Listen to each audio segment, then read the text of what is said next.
Que a doce e maravilhosa paz do Senhor Jesus esteja no seu coração. Seja muito bem-vindo a mais uma aula da nossa EBD Online. Eu sou o professor Egivanildo Tavares e falo aqui da Assembleia de Deus em Santa Rita, na Paraíba, que é liderada pelo pastor Djalma Silva.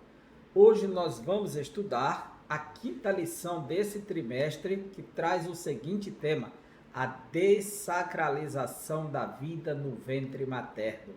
O tema já é um tanto palpitante e ao mesmo tempo é um tema muito sensível e um tema que provoca muitos debates, principalmente no contexto atual em que estamos vivenciando aí, no contexto dessa contracultura, dessas políticas liberais, progressistas. E esse tema sempre está nas pautas das políticas, principalmente na ênfase da saúde pública. E há um porquê por trás de tudo isso. Mas a cosmovisão cristã tradicional, conservadora, inclusive seja ela o ponto de vista católico ou protestante, que eles chamam de fundamentalistas, que tem um fundamento por trás, ou radicais, porque estão ligados à raiz de um pensamento antigo, mas firmado na raiz, vai defender o direito à vida em todo o tempo. Porque nessa cosmovisão contemporânea existe uma dessacralização da vida. Intencionalmente eu já coloquei duas cores para você ver a palavra des, porque essa preposição des aqui, ela torna negativo a palavra sacralização. Sacralização é a coisa que é sagrada, ou seja, a vida é sagrada.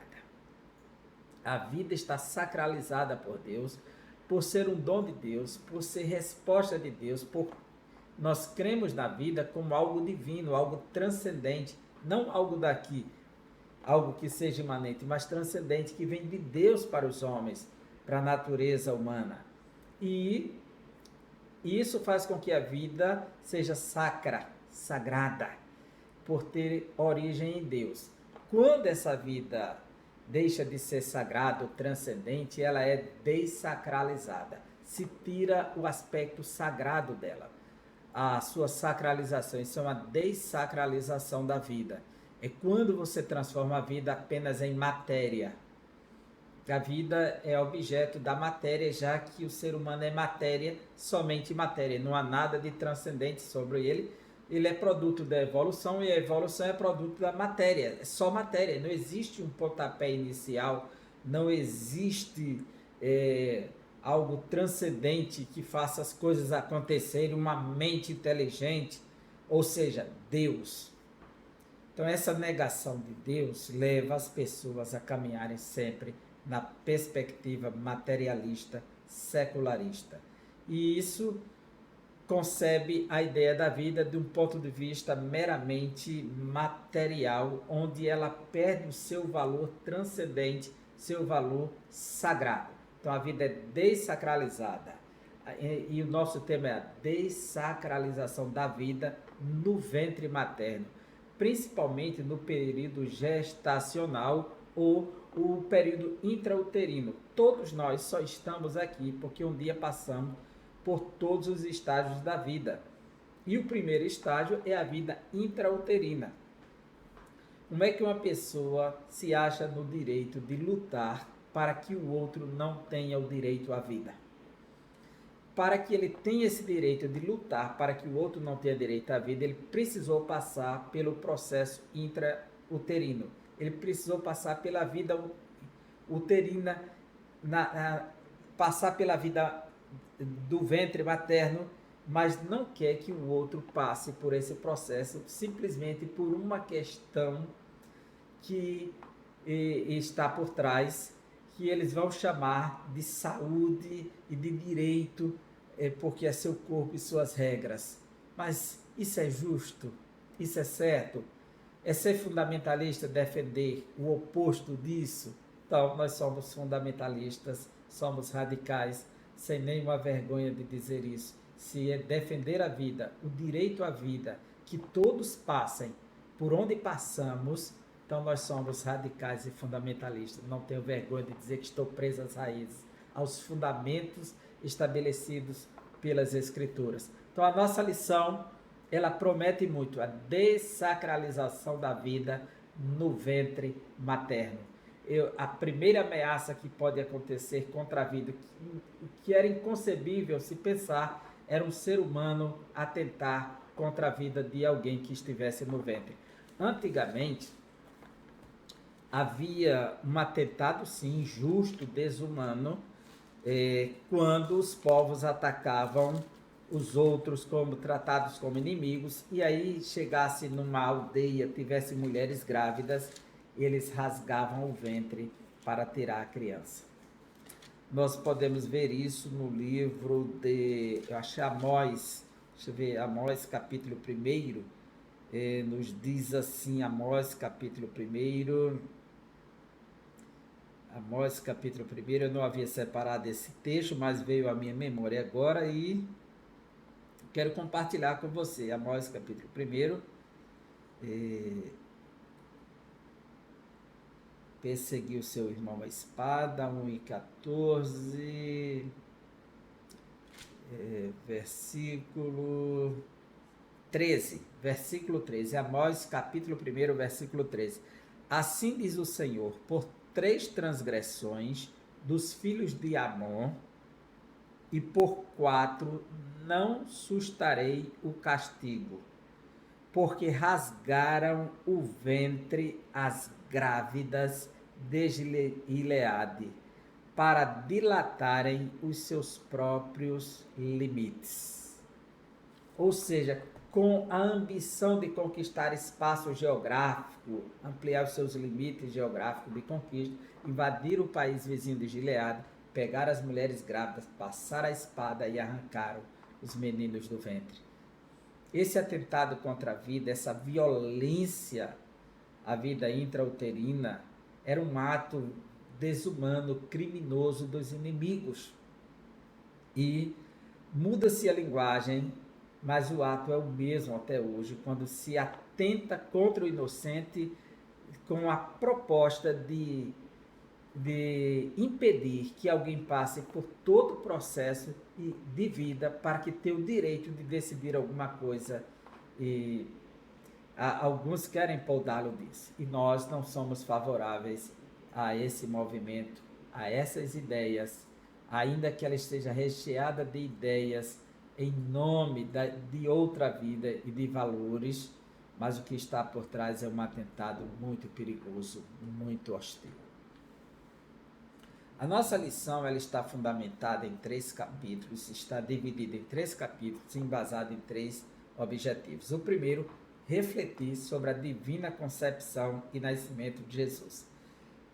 Imagina aí se o aborto fosse uma causa defendida na lei de Moisés. De imediato, quando José tomasse conhecimento que Maria estava grávida, ele exigiria um aborto. Se ele a amava muito, a Bíblia diz, se ele quisesse ficar com ela e por ter dúvida de quem seria aquela criança, ele teria exigido um aborto. Mas não foi assim que aconteceu. E o nascimento de Jesus demonstrando o milagre da vida e da capacidade de procriar.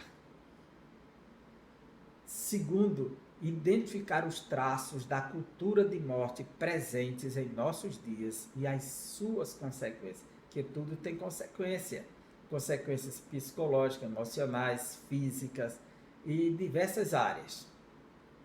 A própria história se torna testemunha das evidências do que essa contracultura pode gerar e provocar na vida de alguém.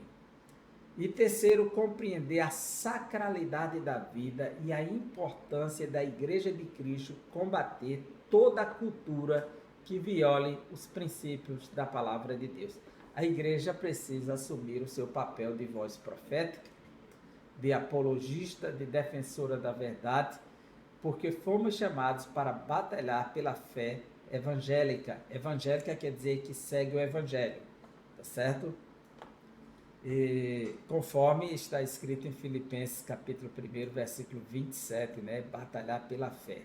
Veja esse lindo quadro que foi pintado por Bartolomeu Stephen Murilo, chama Anunciação, de 1660, uma obra de arte fantástica, né? Não confundir com objetos de idolatria, isso é uma obra de arte do artista plástico. Então o textuário nos diz assim: e eis que em seu ventre conceberás, e darás à luz um filho, e por-lhe-ás o nome de Jesus. A Bíblia fala no Evangelho de Mateus e no Evangelho de Lucas sobre a concepção de Jesus. O nascimento de Jesus, a gravidez de Maria, aliás, a concepção de Maria, né, que é a gravidez de Maria, do Filho de Deus.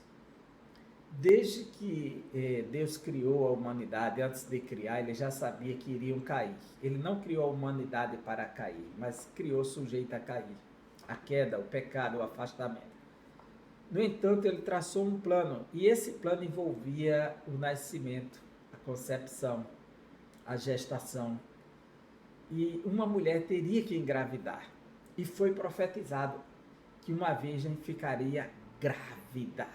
Então Deus valoriza a gravidez e a origem da vida, pois a vinda de Jesus, o Deus encarnado, a essa terra, passou por um ventre feminino, passou por um processo de gestação e teve todo o período comum, natural, que qualquer mulher enfrenta. A única coisa é que ela não engravidou por decisão dela e com envolvimento de um homem. Foi uma concepção sobrenatural.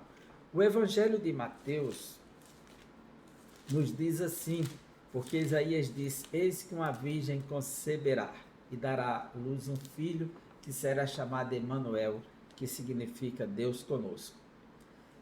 Capítulo 1 de Mateus, versículo 18. Ora, o nascimento de Jesus Cristo foi assim.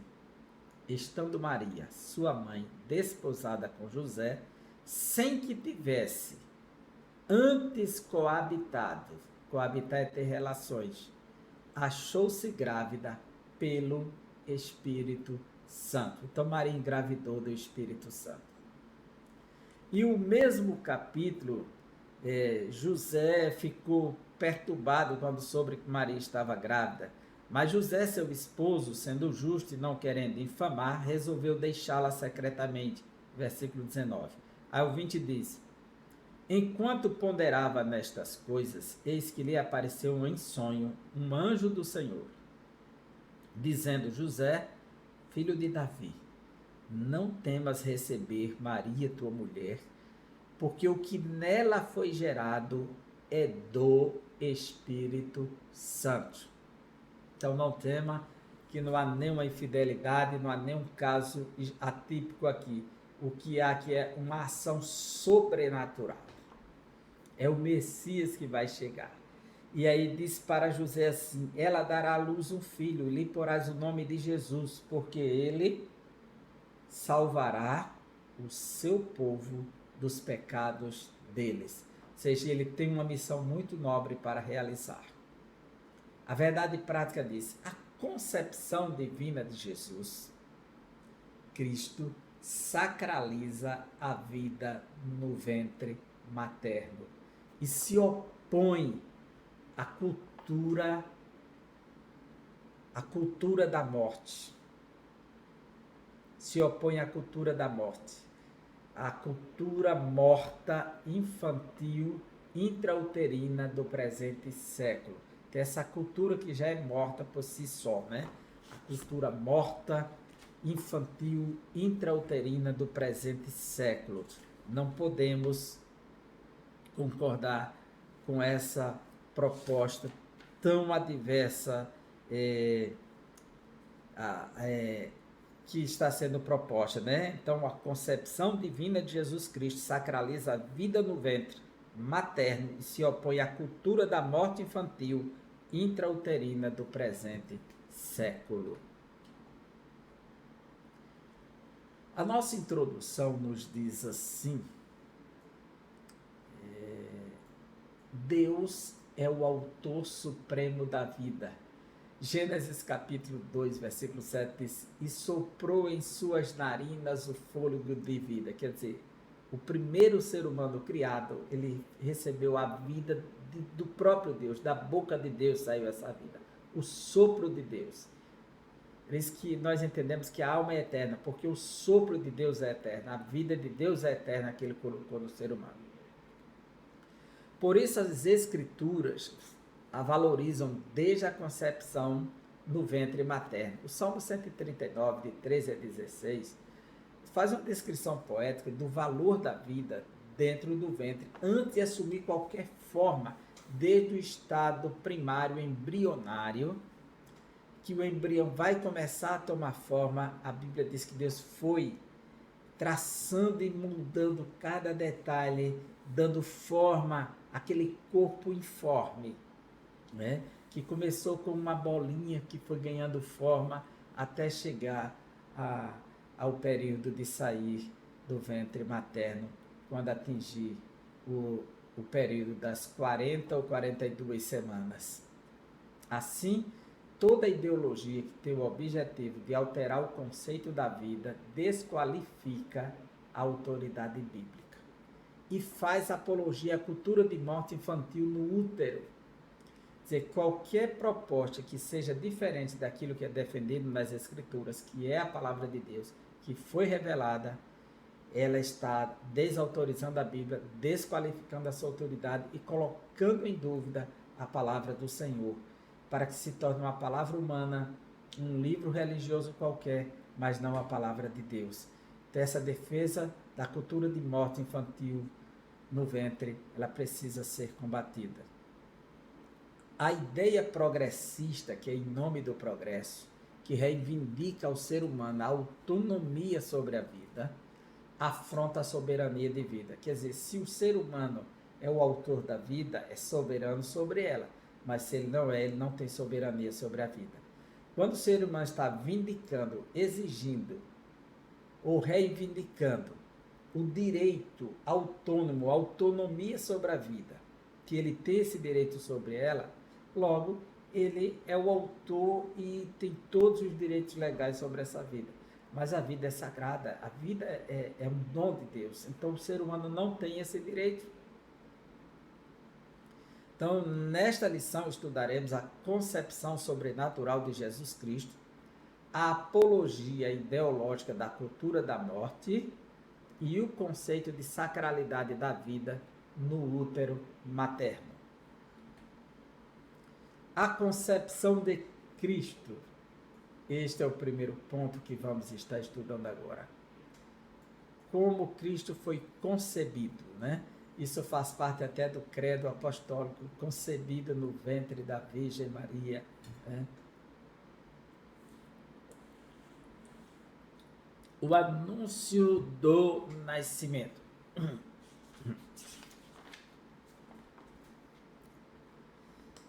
Uma virgem comprometida em casar-se com José, chamada Maria, que no hebraico é Miriam, José e Yosef, né? Recebe a visita do anjo Gabriel em Nazaré. Nazaré é a cidade, é a pequena vila Nazaré. O ser angelical lhe faz uma revelação.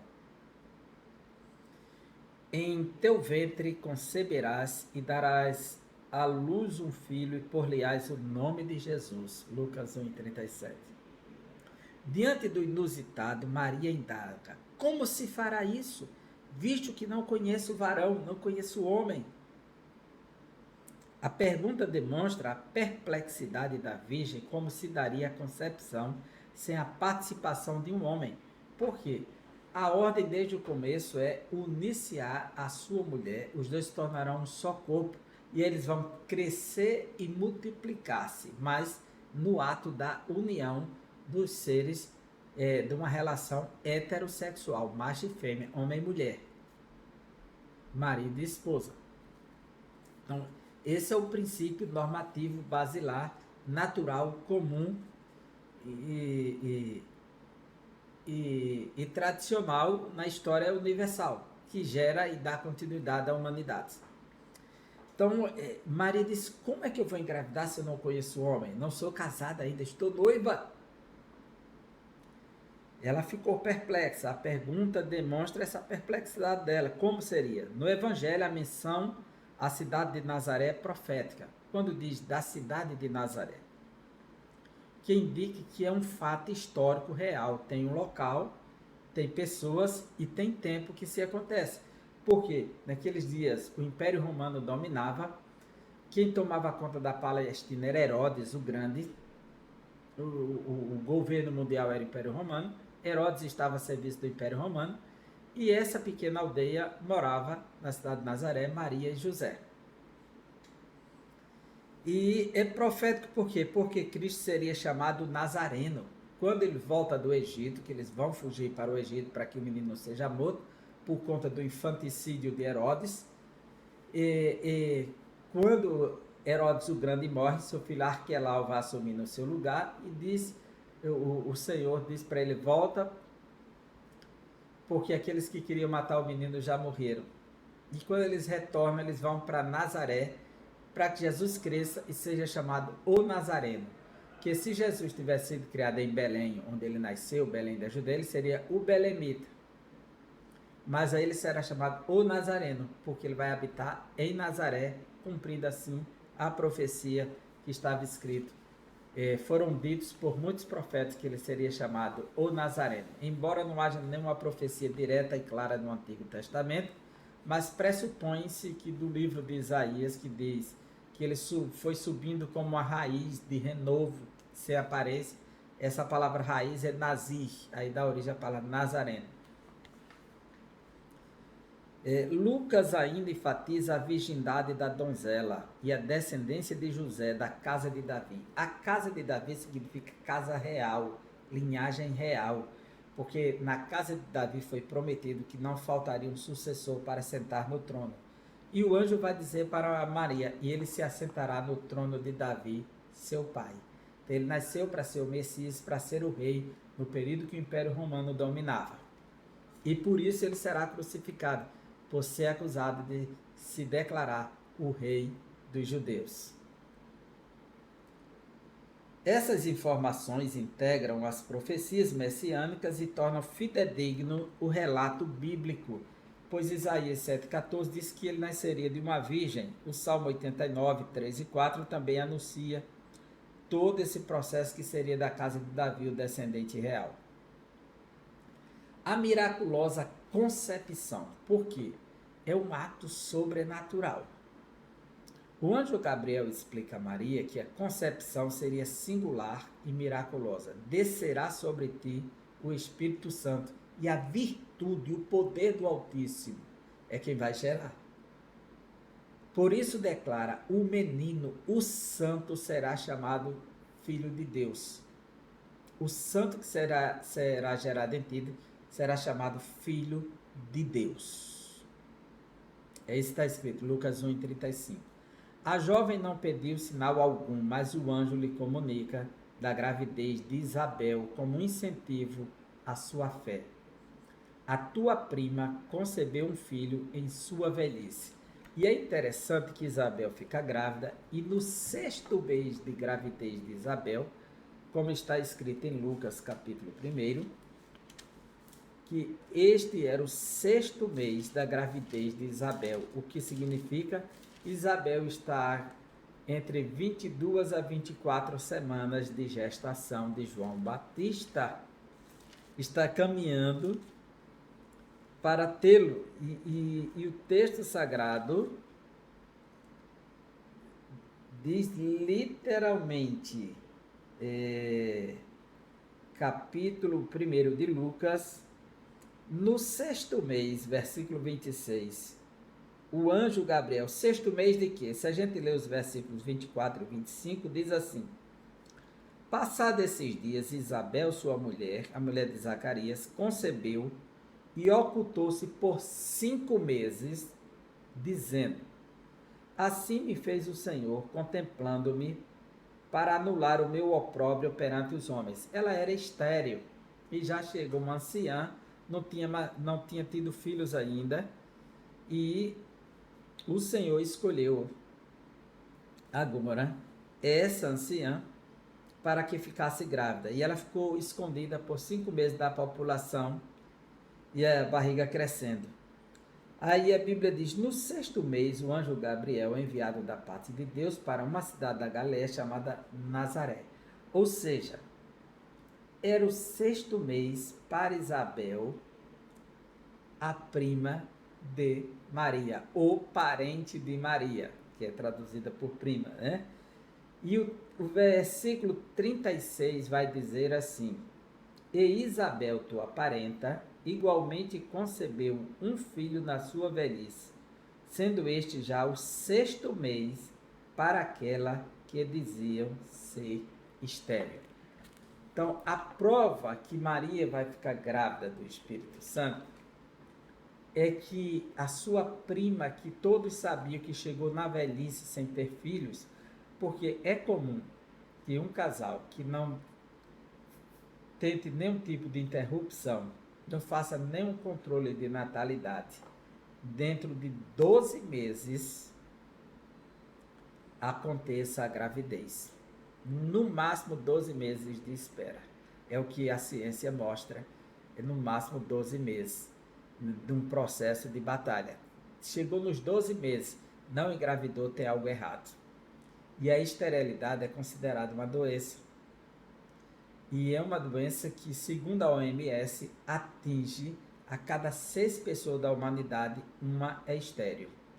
Que vem crescendo muito, e isso deve-se a diversos fatores, como endometriose, problema nas trompas, e infecções, e é tratada como uma doença que atinge entre 6 pessoas, uma é estéril, no mundo todo, no planeta Terra.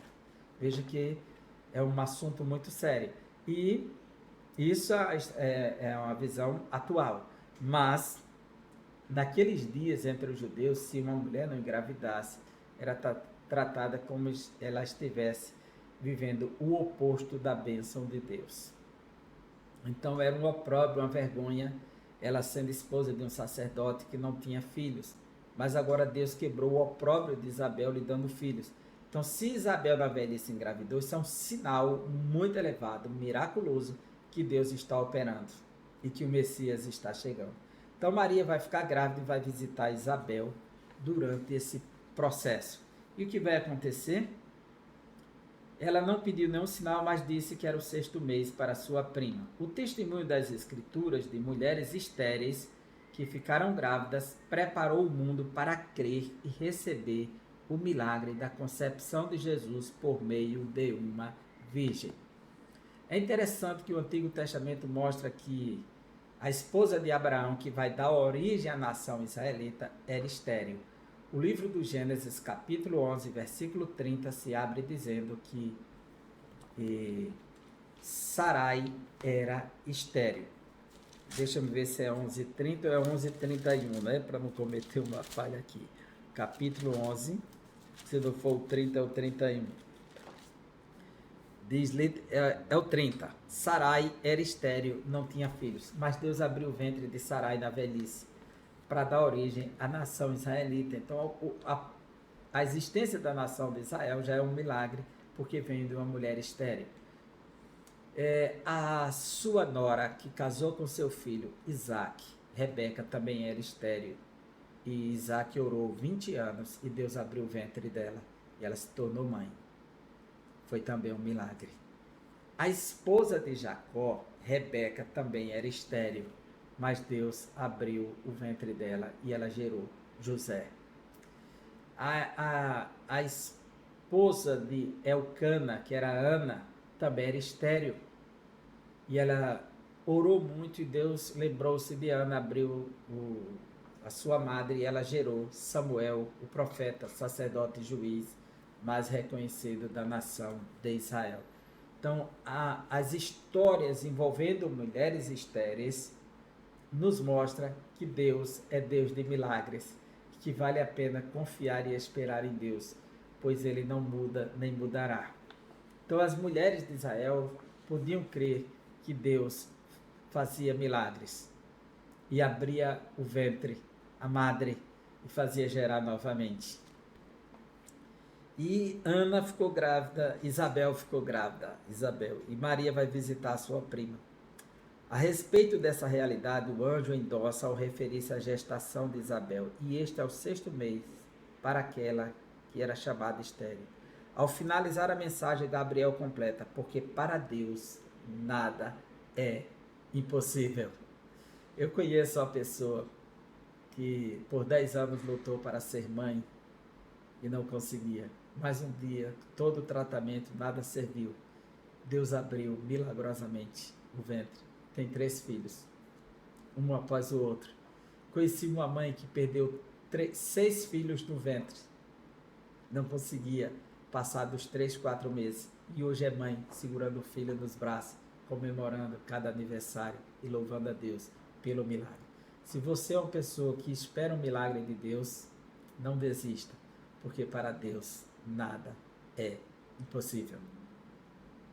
A bênção do nascimento. A vida gerada no ventre de uma mulher é um milagre. Eclesiastes 11:5 diz, como tu não sabes como se formam os ossos no ventre daquela que está grávida, também não sabes como é o agir de Deus. Então Deus, ele age de forma sobrenatural, né? Pois Deus dotou o ser humano com a dádiva da procriação. Deus que capacitou com essa dádiva. Você imagina, o ser humano, ele condicionou o corpo da mulher com o óvulo e condicionou o homem com o espermatozoide. E são gametas que vão se unir para formar uma bolinha, um zigoto. E aí ganha forma, personificar e se transformar num ser humano gracioso e maravilhoso. Então Deus, ele capacitou o ser humano com essa dádiva para procriar. E isso tem que ser homem e mulher, macho e fêmea, porque tem que ter 23 cromossomos masculinos e 23 femininos. Então não tem como fugir dessa realidade tão perfeita que Deus criou, né? Por isso, o nascimento de filhos é uma recompensa divina. O Salmo 127 fala como herança do Senhor. Deus está entregando como herança dele para os pais, os filhos. Contudo, sem o dom da fertilidade, um ventre estéril torna-se obstáculo para a vivência da maternidade.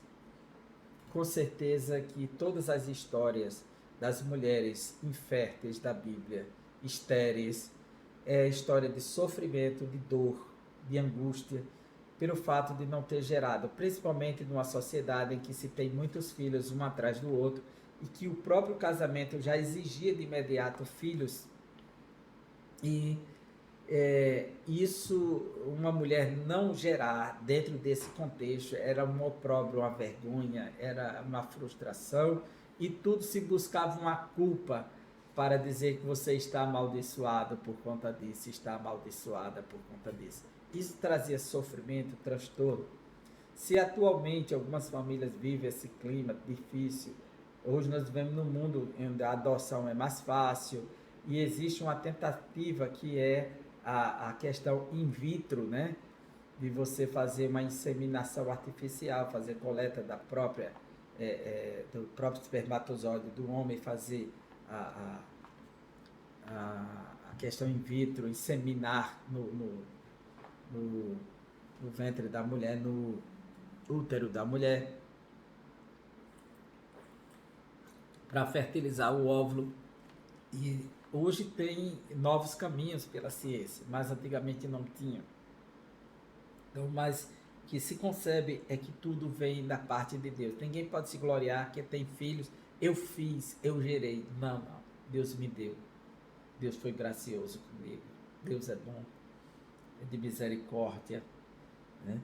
Assim, a relevância da gestação e a sacralidade da vida no ventre da mãe são endossadas quando a Bíblia registra a gravidez miraculosa de Maria e de Isabel. Ou seja, uma virgem e outra de idade avançada. Isabel, grávida de João Batista, milagrosamente. Maria, grávida de Jesus, milagrosamente. E Isabel tinha um esposo, ela tinha relações. Maria não tinha relações, era virgem. Mas ambas ficaram grávidas milagrosamente. Não foi por conta de Zacarias, nem foi por conta de José, foi por conta de Deus. O milagre. Isso é o ponto mais importante da bênção do nascimento, como Deus traz a vida de alguma forma, como ele valoriza a vida que ele criou para que fosse assim e ele gerou. Até sem a participação humana direta, Deus trouxe a vida ao ventre. Veja como Deus faz questão de investir na vida do ventre materno. Isso dentro de um parâmetro legal e ideal. Olha só, quando se fala de gravidez, de gestação, trata-se de um período normal de 9 meses. Esses 9 meses são calculados por semanas. Então, de 2 a 6 semanas, tem um mês. Alguns calculam de 2 a 4, 2 a 5, mas o padrão comum é esse. 2 a 6 semanas é um mês. É o que se conta para gravidez. Se eu tirei de um site oficial, de uma médica, e olhei que vários repetem essa mesma tabela ipsiliteris. De 7 a 10 semanas, 2 meses. 11 a 14 semanas, 3 meses. 15 a 18 semanas, 4 meses. 19 a 23 semanas, 5 meses. Ou seja, Isabel, que estava no 6º mês, estava de 24 a 28 semanas. Tá vendo? Esse é o período que ela está. Agora, imagina quando um governo libera e aprova, legaliza o aborto até 24 semanas. Ou seja, 6 meses, que é o caso da Colômbia. Misericórdia, meu Deus. Misericórdia. Então, 29 a 33 semanas, 7 meses. 34 a 37 semanas, 8 meses. 38 a 42 semanas, 9 meses. Como é que está o mundo e o aborto? O mundo hoje contém 62 países, de cerca de 200 países no mundo, 61, aliás, não criminalizam o aborto, ou seja, não tornam ele algo criminoso o aborto. É normal, é natural praticar o aborto, é legal acima de tudo. 61 países, destes, 33 estão localizados na Europa, 15 são asiáticos, estão na Ásia, 8 estão na América, 3 são africanos, 2 ficam na Oceania. Em 56 deles, o que prevalece é a decisão da mulher. De acordo com este levantamento da OMS, Organização Mundial da Saúde, seguindo as diretrizes legais do país e o tempo limite, geralmente entre a 10ª e a 24ª semana de gestação, ou seja, 6 meses. Com 3 meses, toda a estrutura da vida já é perceptível, com 11 a 12 semanas.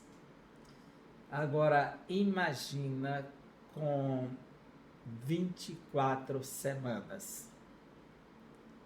Então, isso é tido como um direito, uma liberdade, e se comemora esse tipo de atitudes. Infelizmente, 56 países desses, o que prevalece é a decisão da mulher. Meu corpo, minhas regras. Viu? Então, segue as diretrizes entre a 10ª e a 24ª semana. A 10ª semana, coloca a criança aí até 3 meses. Misericórdia mesmo. A cultura da morte. Aqui mesmo, a cultura da morte. Quando nós olhamos para alguns movimentos, a gente fica assombrado. Por quê? Nós vivemos em um país que o aborto já é autorizado. só não é autorizado como alguns querem, sabe? Que eles querem mais. O que tem não é suficiente. O aborto no Brasil é praticado nessas três condições: estupro, risco de vida da mulher, veja aqui embaixo, aqui ó, aqui embaixo, tá certo? Certo, aqui ó. Bom?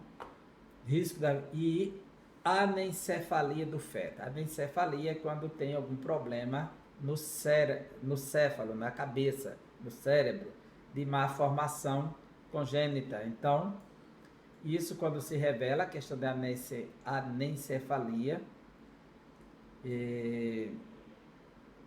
então tem o direito a mulher abortar, embora o cristão tradicional não seja favorável a isso, se isso for revelado. A outra questão é o risco de vida da mulher e o outro é a questão de estupro. O Brasil já tem 3 formas legais de praticar o aborto. Ainda não é suficiente para os grupos liberais progressistas. Então eles trabalham com um projeto ideológico dos quais eles defendem o quê? Liberdade para dentro do meu útero. Veja esse protesto. Quer dizer, não tem liberdade. A lei precisa desse. Veja esse outro protesto aqui. Essa hipocrisia de hemorragia. Essa é a hipocrisia da hemorragia. A hipocrisia que dá hemorragia. Que é a hipocrisia dos fundamentalistas, tradicionais, conservadores, seja da religião, seja da tradição política.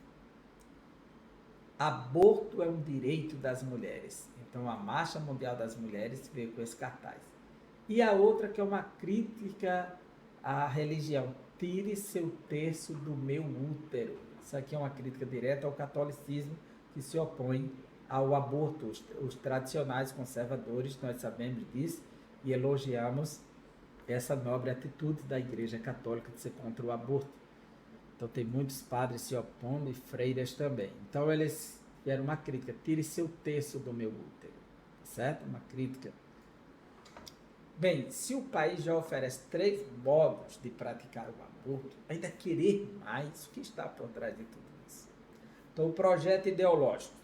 Existe uma agenda política global. ONU, tem a ONU Mulher, que faz essa defesa. E se levanta dados estatísticos em que morre a cada minuto morre não sei quantas mulheres por dia. Isso na tentativa de praticar abortos ilegais. Então o problema que eles estão morrendo é que estão tentando praticar o aborto. Então o aborto é o que está matando as mulheres. Que elas precisam de saúde, precisam lutar, precisam trabalhar. Se tiver uma criança não vai poder trabalhar, vai ficar presa. Vai ter que passar a gestação, vai ter que dar de mamar, vai ter que cuidar. E é muito transtorno para a mulher. Então é melhor que ela aborte. Veja, que ideia, que proposta, tirar a vida de um inocente para que eu satisfaça os meus desejos e não tenha compromisso, nem responsabilidade, nem arque com a responsabilidade daquilo que eu causei. Isso não é egoísmo humano, é falta de sensibilidade, falta de misericórdia, de amor com a vida e com o próximo. Fazer um atentado contra um ser inocente no ventre, alguém que passou por todos os períodos de gestação da vida. Então esse projeto ideológico, essa agenda política, ela se propõe com a sua cultura da morte, é um conjunto de ideias que visa modificar o conceito bíblico da vida. A vida é transcendente, a vida é espiritual, a vida é divina.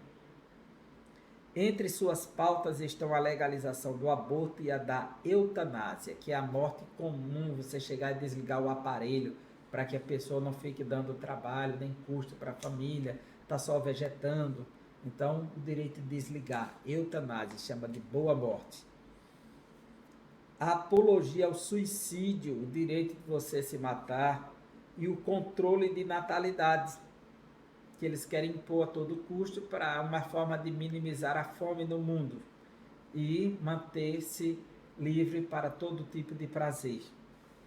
Mediante estratégias culturais e intelectuais, e políticas, impõe-se uma agenda de desconstrução da sacralidade da vida, algo caro à cultura cristã, como vimos no tópico anterior. Se a vida é sagrada, se ela vem de Deus, defender o aborto é um atentado contra Deus, é um atentado contra a sua palavra. Então, a única maneira de escapar disso é negar a Deus e negar a sua palavra, negar as exigências divinas, as prerrogativas divinas da vida. Desacralizar a vida é o caminho para o aborto. Então, por isso não se concebe um cristão que defenda essas ideias progressistas liberais. Ele pode ser qualquer coisa, menos cristão. Menos cristão. Cristão aí, ele quer estar dentro de um lado, de um lugar que não lhe pertence mais. O cristianismo é para quem crê que a palavra de Deus é a palavra de Deus. Nesse sentido, estimula-se a eugenia, o descarte do ser humano com alguma má formação ainda no útero materno. A eugenia é quase que uma das características da anencefalia, que é direto na cabeça. Né? E a eugenia é qualquer parte do corpo. E aí você descobriu que a criança tem um defeito, diz que já se trabalha para que tenha filhos saudáveis e perfeitos, escolher até a cor dos olhos dos filhos antecipadamente, fazer tratamento para isso, para que não tenha nenhum tipo de má formação. E se tiver, então, elimina do ventre e buscar um outro filho que seja perfeito. Aonde vamos chegar com essa busca egoística do ser humano? Nós temos tantos exemplos de vidas aí que lutam com crianças especiais, mostrando para o mundo que a valorização da vida e do amor, a força do amor é capaz. Então, nesse sentido, estimula-se a eugenia, o descarte do ser humano com alguma má formação ainda no útero materno. A maternidade é depreciada a fim de que a mulher não deseje ser mãe, porque ser mãe é ser uma prisão, é um sofrimento. Tudo isso são concepções e ideias colocadas na cabeça da pessoa. Se você enfrenta a maternidade como um dom de Deus, uma bênção de Deus, vai enfrentar com felicidade e alegria. Se você enfrenta como uma prisão, algo que vai te podar, vai te limitar, vai te fazer sofrer, você vai, de fato, sofrer por conta dessas ideias malignas e perversas, desumanas e injustas, que só está pensando numa pessoa e não no outro, no inocente. O direito da vida no útero é substituído pelo direito incondicional da mulher. E o direito de viver do outro é substituído pelo direito incondicional, que não tem nenhuma condição estabelecida agora da mulher, sobre o próprio corpo, que por meio do aborto decreta a morte do fruto do ventre. Quer dizer, esse caminho do direito sobre o corpo é para destruir a vida do outro, é que diz, meu corpo, minhas regras. Só que a palavra de Deus nos ensina o contrário. Meu corpo, suas regras, as regras de Deus. E eu vou mostrar isso aqui nas Escrituras, que nós cristãos não seguimos essa proposta. Meu corpo, minhas regras. Meu corpo, suas regras. Isso aqui é o que nos importa. A cultura pós-morte insiste que é direito do ser humano exercer autonomia sobre o próprio corpo. Essa ideia de liberdade total ao controle individual sobre a constituição física e o comportamento humano. O slogan "Meu corpo, minhas regras" é utilizado em defesa das liberdades sexuais e reprodutivas, bem como para a escolha da vida ou da morte. Quer dizer, não só o direito de escolher fazer alguma coisa com o seu corpo, mas o direito de eliminar a vida do outro, que aí toca na vida, naquilo que é sagrado, que é o cúmulo, é o ápice desse absurdo, dessas ideologias progressistas e liberais. Nessa percepção estão os direitos à prostituição, ao aborto, à eutanásia, ao suicídio e aos outros. Prostituição deixou de ser algo pecaminoso, ofensivo ao corpo e a Deus e à moral, para ser algo honroso, porque uma profissão que a pessoa conquista para... O que importa é o retorno que está tendo financeiro, e muitas vezes o retorno que vai ter lá na frente das doenças, que não é contabilizado. Então transforma isso em profissionais do sexo. Aonde vamos chegar com esses princípios, com essas ideias? Nessa percepção estão os direitos à prostituição, ao aborto, à eutanásia, ao suicídio e outros mais, quando você estabelece as regras para o próprio corpo e não se submete nem às regras divinas, nem a princípios e valores normativos de regras humanas sadias. Leis que são contra esses sistemas e essas coisas. Qualquer opinião contrária é considerada violação da liberdade humana. Nesse quesito, as escrituras asseveram que o corpo deve ser nutrido e respeitado. Ninguém nunca fez mal ao seu próprio corpo, Paulo diz em Efésios 5:28. Como é que ele fará mal ao seu cônjuge? Mas o que o apóstolo Paulo também diz na primeira carta aos Coríntios, capítulo 6, veja só, versículos 19 e 20. Acaso não sabeis que o vosso corpo é santuário do Espírito Santo, que está em vós, o qual tendes da parte de Deus, e que sois, e não sois de vós mesmos? Ou seja, você não é de você mesmo, cristão. Você pertence a Deus. Então você não estabelece mais as regras. Não é meu corpo, minhas regras. Porque fostes comprado por bom preço, agora, pois, glorificai a Deus no vosso corpo. O corpo existe para glorificar a Deus. Essa é a regra. Não é eu estabelecer as regras sobre o meu corpo.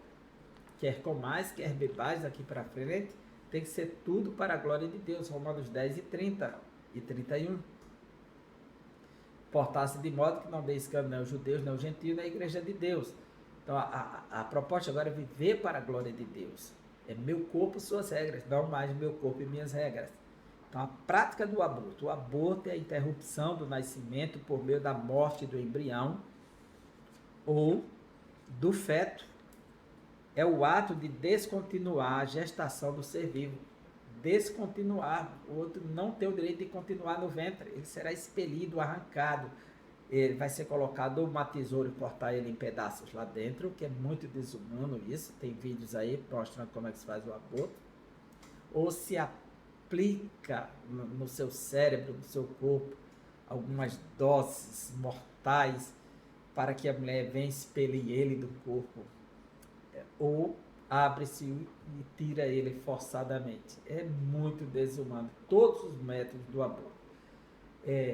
Nós sabemos que nenhuma mulher que quer ter um filho, deseja o aborto. O aborto traz traumas, problemas, prejuízos para a mulher, dores. Eu vi no meio da minha família perder uma criança recém-nascida de 6 meses, como isso foi doloroso. Então, imagina o aborto, quando a mulher abortar, é expelido o corpo, é lançar fora. Mas existe o aborto não intencional, não provocado. Aliás, ele é provocado por outra situação indesejada pela mulher e ela não queria perder o filho. Isso traz problemas, dores e traumas. Isso aí é totalmente compreensível e aceitável. Ou no caso que venha trazer uma complicação que ameace a vida da mulher. E precisa comprovar que de fato está ameaçando mesmo para pensar numa possibilidade dessa. Mas nos demais casos, caso de estupro, anencefalia, isso ser levado à prática do aborto também não é necessário. É uma escolha ainda egoística do ser humano de tirar o direito de viver do outro. Tem muita gente esperando uma criança para adotar, para dar carinho, amor, respeito, e tem bancos de espera, as pessoas esperando uma criança para adotar. E seria muito mais justo ter essa criança e colocar num banco de adoção para que alguém adote, lhe dê carinho, respeito, saúde, educação, tudo. Mas atentar contra a criança, pelo amor de Deus. A interrupção do nascimento é uma ofensa. Na lei mosaica, ela defende a vida, não matarás. E isso é para qualquer idade, para qualquer tempo, não matarás. quando se não defende a vida, se expõe a uma situação delicada. E esse é o sexto mandamento, proibindo não assassinar. Os intérpretes do Decálogo concordam que a proibição do aborto está incluída nesse mandamento. Assim, quem mata o embrião ou feto atenta contra a dignidade humana e a sacralidade da vida no ventre. A sacralidade da vida. Por que devemos defender a vida? Veja só. Um homem e uma mulher se unem nos laços matrimoniais. Essa mulher tem o seu ovócito com 23 cromossomos. Esse homem tem espermatozoide com 23 cromossomos. Eles se unem, formam a unidade na mais profunda e perfeita das unidades, ou harmonia e união que há no casamento. E o espermatozoide se encontra com o óvulo e sabe o que acontece? Se une os dois, são vários espermatozoides, carregando 23 cromossomos mais 23 cromossomos, e nisso os gametas, que são as células reprodutivas,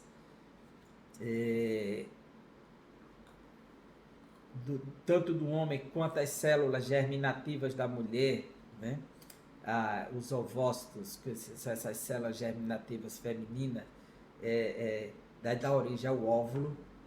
Isso vai dar origem a um zigoto de 46 cromossomos, que dá origem a um embrião, tá certo? Veja, esse é o processo. Esse embrião é que vai ganhando forma e vira um bebê para sair no 9º mês. Ganha toda a formação em poucos meses. É belíssimo isso, né? Eu sou pai, tenho 3 filhos, pude acompanhar a gravidez da minha esposa, desde o dia que soubemos que minha esposa estava grávida, estava com 2 meses, 3 meses, e a gente já ouviu o coração dessa liberdade de ouvir um sinal de vida ali, pulsando e barulhando, e sinal de vida saltitando e mexendo com os nossos corações, emocionando as nossas vidas, gerando esperança e alegria. Então, é por isso que defendemos que a vida é inviolável. Ninguém pode violar o direito à vida de ninguém. A vida é sagrada.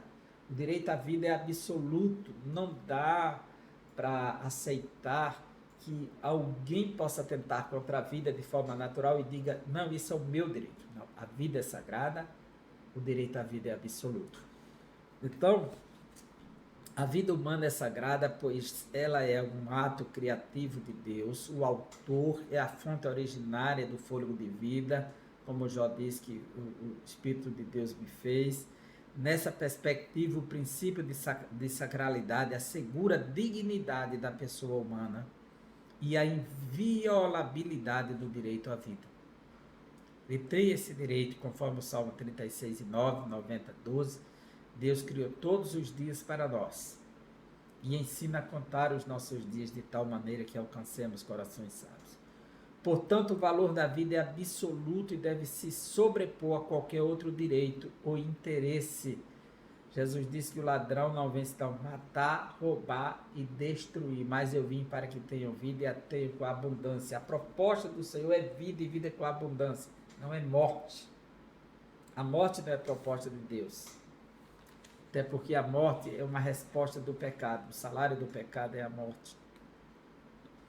Nesse aspecto, o princípio de defesa da vida humana desde a concepção do útero materno não pode conter exceções. Somente Deus tem poder sobre a vida e a morte. É Ele que dá, é Ele que tira, Ele que faz descer a sepultura e subir, conforme 1 Samuel 2:6. Em uma sociedade secularizada, onde a visão é materialista, o cristão precisa tomar cuidado com o relativismo, achar que tudo é normal, é relativo, qualquer tipo de escolha, qualquer tipo de viés de pensamento. Não fazer concessões e estar alerta quanto às ações de manipulação de sua consciência e o desrespeito à vida humana. Precisamos estar alerta que existem doutrinas de demônios e espíritos enganadores espalhados pelo mundo, querendo conduzir pessoas para o abismo. O começo da vida. Quando é que a vida começa? No ventre materno, na união dos gametas, que essa daqui é. Essa união dos ovócitos e do espermatozoide. Os masculinos e femininos, as células germinativas ou fertilizantes, né? Reprodutivas, na realidade, reprodutivas. As escrituras são incisivas ao afirmarem que o início da vida desde a concepção. O profeta Jeremias afirma que a vida tem início na fecundação, 1:5. O Senhor me formou no ventre, e o Senhor me escolheu antes do nascimento, antes de sair do ventre, e me chamou desde a minha concepção. Então, a vida começa lá. Deus já fez escolha do profeta no ventre da mãe, quando ele foi gerado. O rei Davi corrobora que a pessoa é conhecida e cuidada pelo Senhor desde a concepção, no Salmo 139, versículo 13. Teus olhos viram meu corpo ainda sem forma. Deus é quem forma o ser vivo dentro do ventre da mãe. Ainda o salmista afirma que Deus vê o embrião ainda informe e o ama em todos os processos formativos da vida intrauterina. Desde a fecundação até o nascimento e por toda a vida, Deus ama essa criatura. Por conseguinte, de acordo com as Escrituras, a vida começa quando ocorre a união do gameta masculino ao feminino. Essa nova célula é um ser humano, ou seja, essa nova célula é o zigoto, esse que está aqui, ó. Então, quando se une aqui, ó, os gametas, que aí forma zigoto. Essa nova célula é um ser humano. Já começa a vida. E essa vida é sagrada, ela precisa ser protegida. E, portanto, o seu direito de nascer não pode ser interrompido por vontade, desejos ou caprichos humanos. Deuteronômio 32 e 39 diz que somente Deus tem o poder de dar vida e tirar vida. É o único, ninguém mais, porque Ele é o autor da vida. Ele é o Senhor da vida. Então, quem pode agir no lugar de Deus? É o homem querer assumir o lugar de Deus. Isso é muita presunção. A posição cristã. A igreja que mantém o princípio teológico da autoridade bíblica, que a palavra é inspirada, inerrante, infalível e é útil para ensinar, instruir, conduzir o homem no caminho da justiça e toda boa obra. Ele defende a dignidade humana e a inviolabilidade da vida desde a sua concepção. Ela é inviolável. O direito à vida é absoluto. E nenhum tipo de violação imposta por nenhum tipo de cultura deve prevalecer. O cristão, ele precisa estar alerta porque a Bíblia ratifica que toda ideologia que seculariza os princípios bíblicos deve ser combatida. E nós precisamos estar alertas acerca dessas doutrinas nocivas. Enfim, a gestação e a procriação do ser humano são bênçãos divinas. Como Deus disse para Noé que ele tem que crescer, multiplicar, encher a terra. E todo aquele capítulo 9, quando Deus faz uma aliança com ele, aquele que tirar a vida precisa perder a vida. Era vida por vida. A vida é sagrada e ela não pode ser violada. Esse texto mostra que Deus defende a vida. E aqui que começa o que se chama de governo humano, porque é instituídas leis para que o ser humano comece a guardar. Então é a lei noética, como é chamada. Olha só, que é o direito à vida. A vida é sagrada. 9 e 7 de Gênesis. Mas sede fecundo e multiplicai-vos, povoai a terra e multiplicai-vos nela. Versículo 5, voltando. Certamente requererei o vosso sangue, o sangue da vossa vida, de todo animal requererei, como também da mão do homem, sim, da mão do próximo, de cada um requererei a vida do homem. Por quê? O sangue, ele é dado em lugar da vida e Deus deu vida para ser preservado. Então, ele exige que o ser humano respeite a vida. até de um animal é para respeitar a vida. A concepção de Cristo no ventre de uma virgem certifica a sacralidade da vida intrauterina, a vida no interior do útero, né? A interrupção da vida em qualquer fase da gravidez, em qualquer semana, qualquer mês, é uma agressão ao direito inviolável de nascer. Se você nasceu, se você passou por todos os estágios da vida, por que tirar o direito do outro? Então, a valorização da dignidade humana, o direito à vida e o cuidado à pessoa vulnerável são princípios imutáveis do cristianismo bíblico, que Jesus disse que veio para que tenha vida e vida com abundância. Quem veio tirar a vida é o ladrão, que veio matar, roubar e destruir. Ele veio para trazer vida e vida com abundância. Então nós precisamos defender aquele que está vulnerável.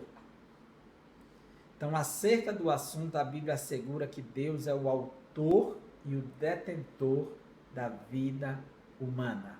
Jó 12:10, todo fôlego está nas mãos dele, toda a vida. Então, ele é o autor de tudo e ninguém pode tirar esse direito de Deus, roubar-lhe esse direito, porque ele é o Criador. Se assim o fizer, vai dar conta no dia do juízo. Que Deus abençoe você, que Deus abençoe a sua aula, que você possa estar ampliando esse conteúdo, se norteando por meio dele e multiplicando o seu conhecimento. Eu espero você no próximo encontro para estudarmos a 6ª lição, a desconstrução da masculinidade bíblica. Se você é mulher, não se preocupe que a lição de número 7 é a desconstrução da feminilidade bíblica. Ok? Um grande abraço, que Deus abençoe e até a próxima aula, se Deus assim nos permitir.